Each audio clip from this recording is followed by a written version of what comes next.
प्रेमचंद जी कहते हैं कि गधे का एक छोटा भाई और भी है। गधे का छोटा भाई मतलब उससे कम गधा, मतलब उससे कम मूर्ख। अब वो कौन सा है? जो उससे कम ही गधा है और वह है बैल। बैल जिस अर्थ में हम गधे का प्रयोग करते हैं, कुछ उसी से मिलते जुलते अर्थ में बछिया के ताऊ का भी प्रयोग करते हैं। अब बैल को क्या कहा गया है? बछिया का ताऊ। क्वेश्चन आ जाता है कि बछिया का ताऊ किसे कहा गया है और क्यों? तो बछिया का ताऊ बैल को कहा गया है क्योंकि बैल जो है, जो गाय होती है वो बैल के साथ संबंध होता है, इसलिए जो है उसको ताऊ कहा गया है बछिया का।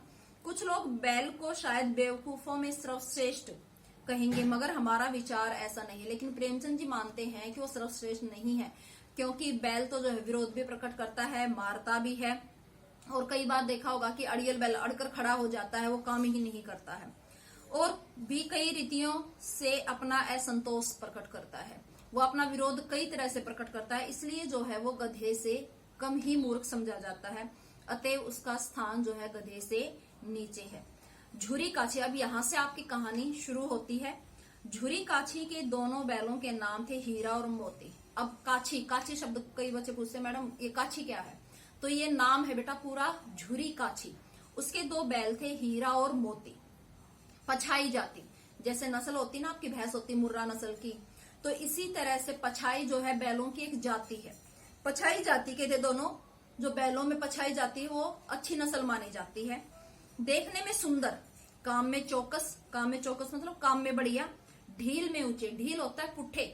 आपने गाय और भैंस का जो पीछे वाला हिस्सा है, कई भैंसों का और गायों का नीचे की तरफ धसा होता है, तो सभी पशुओं में होता है, उसको हम बोलते हैं पुट्ठा। जिसके ऊपर की तरफ उभरे हुए होते हैं उनको हम अच्छा मानते हैं। जो व्यापारी होते हैं वो उसको दबा कर देखते हैं।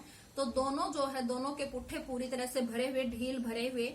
बहुत दिनों साथ रहते रहते दोनों में भाईचारा हो गया। दोनों एक ही घर में एक साथ रह रहे थे काफी समय से, तो दोनों जो है एक दूसरे के साथ जो है उनका संबंध हो गया था, जुड़ गए थे और एक दूसरे की भावनाओं को समझने लग गए थे, भाईचारा हो गया था।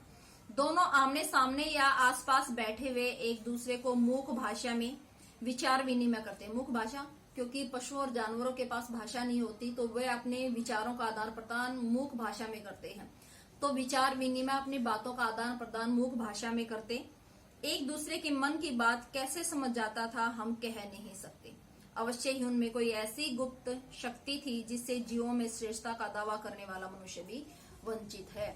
तो ये आ जाता है कि मनुष्य जो है, जीवों में श्रेष्ठता का दावा करने वाला मनुष्य जो है कैसे उस चीज से वंचित है, क्योंकि मनुष्य के पास वाणी होते हुए भी कई बार वो अपनी भावनाओं को व्यक्त नहीं कर पाता, एक दूसरे की भावनाओं को, उनके दुख दर्द को नहीं समझ पाता। पर दोनों बैल यहाँ एक दूसरे की भाषा को, उनके विचारों को, एक दूसरे के भावनाओं को जो है बिना ही बोले समझ जाते थे कि क्या दुख है क्या दर्द है।